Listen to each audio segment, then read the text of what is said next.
Magandang umaga sa ating lahat.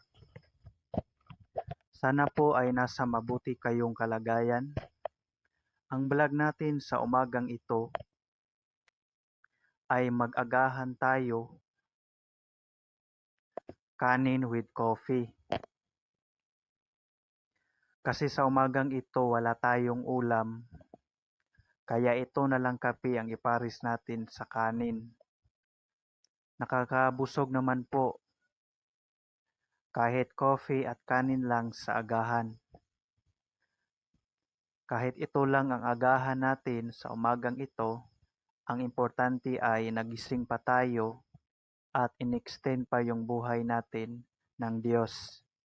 Tara guys, sabayan ninyo ako sa aking agahan. Ito na po yung nakasanayan namin dito sa probinsya.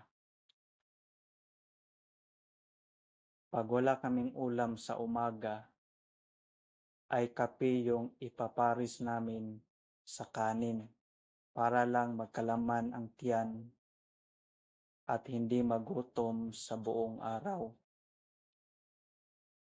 Ang importante lang po ay hindi tayo magutom para hindi tayo magka-ulcer. Mas mabuti na yung may laman yung sikmura natin kaysa naman magka-ulcer tayo. Kaya kayo guys, mas mabuti po na huwag kayo magpalipas ng gutom para maiwasan ninyo magkasakit ng ulcer.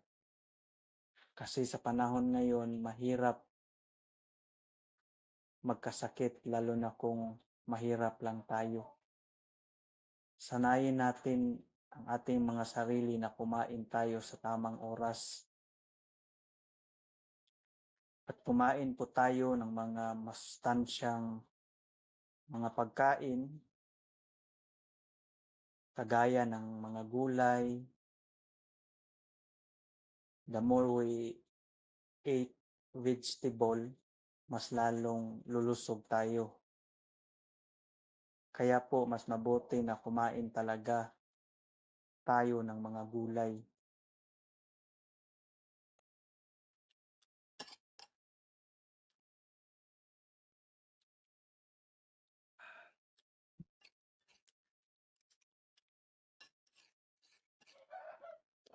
Maraming salamat guys sa inyong panunood. Sana po ay suportahan ninyo ako sa aking channel. Thanks in advance sa suporta guys. Mag-ingat kayo palagi guys. May God bless you more. I love you all. Bye-bye.